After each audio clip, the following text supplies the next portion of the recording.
Doğu Türkistan'da Müslüman Uygur Türklerine soykırım uygulayan Çin'e Japon şirketlerden yaptırım kararı geldi.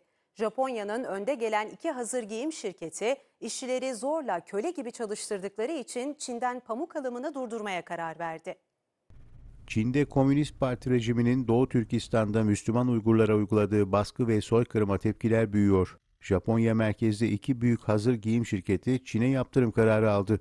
Japon şirketler, işçilerin toplama kamplarında tutulup zorla köleler gibi çalıştırıldığına yönelik kesin deliller nedeniyle Doğu Türkistan bölgesinden pamuk alımını sonlandırma kararı aldı.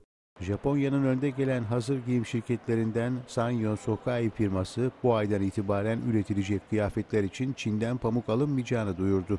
Japonya merkezli TSI Holding'de başta pamuk alımı olmak üzere Çin ürünlerine ambargo uygulanacağını açıkladı.